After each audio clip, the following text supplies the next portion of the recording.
الرحمن الرحیم الحمدللہ والصلاة والسلام علی رسول اللہ۔ آج بروز جمعرات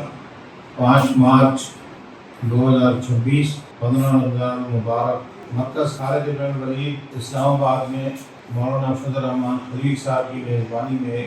ایک اجلاس ہوا، جس میں پاک سعودی یکجہتی کونسل کا ایک اہم اجلاس ہوا، جس میں وفاقی وزیر مذہبی امور سردار محمد یوسف صاحب، جمعیت علماء اسلام کے سیکرٹری جنرل مولانا عبدالغفور حیدری صاحب، امیر مرکزی جمعیت اہل حدیث حافظ عبدالکریم، جمعیت علماء پاکستان کے جنرل سیکرٹری صاحبزادہ شاہ اویس نورانی، پاک سعودی یکجہتی کونسل کے سیکرٹری جنرل مولانا فضل الرحمان خلیل اور اس کے صدر مولانا علی محمد ابوتراب، سنی علماء کونسل کے مولانا عبدالخالق رحمانی،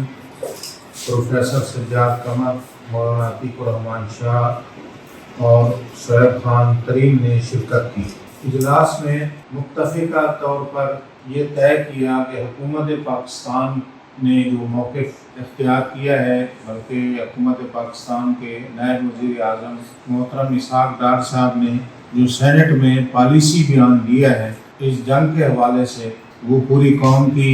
صحیح ترجمانی کرتا ہے اور ہم اس کی مکمل تائید کرتے ہیں۔ اور اسی طرح اجلاس میں یہ طے کیا گیا کہ پاک سعودی دفاعی معاہدہ کی یہ تمام جماعتیں مکمل تائید اور حمایت کرتے ہیں۔ سعودی عرب اور خلیجی ممالک پر ایران کے بلا جواز حملوں کو تشویش کی نگاہ سے دیکھتے ہیں اور ان کی مذمت کرتے ہیں، اور اسی طرح ایران کے اوپر امریکہ اور اسرائیل کے بلا جواز حملے کی بھرپور مذمت کرتے ہیں۔ حرمین شریفین کے دفاع کے لیے تمام علماء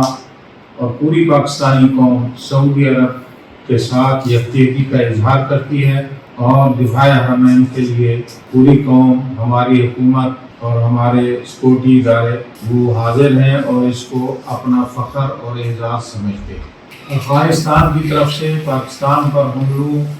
کو شدید تشویش کی نگاہ سے دیکھا گیا۔ پاکستان کا دفاع اور سالمیت سب سے مقدم ہے۔ سیکورٹی اداروں اور حکومت نے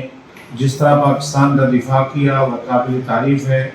ہم حکومت پاکستان کے تمام اقدامات کی تائید کرتے ہیں، اور حکومت پاکستان سے ہم یہ مطالبہ کرتے ہیں کہ افغانستان کے مسئلے کو مذاکرات کے ذریعے حل کیا جائے۔ پاکستان کے سیکورٹی فورسز کے نوجوانوں کو جو اس حملے کا نشانہ بنایا گیا اور اس میں شہادت پانے والے نوجوانوں کے اہل خانہ سے ہم اظہار افسوس کرتے ہیں، اور ہم اپنے شہداء کو خراج عقیدت پیش کرتے ہیں۔ اور خلیج کے جو اس وقت ایران اور امریکہ کی جنگ ہے، اس کے حوالے سے ہم حکومت پاکستان سے مطالبہ کرتے ہیں کہ حکومت پاکستان، سعودی حکومت، ترکی حکومت اور اسی طرح جو ریجن کے بڑے ممالک ہیں، ہم ان سے مطالبہ کرتے ہیں کہ مل کر اس جنگ کو ختم کرانے میں اپنا بھرپور کردار ادا کریں۔ ہم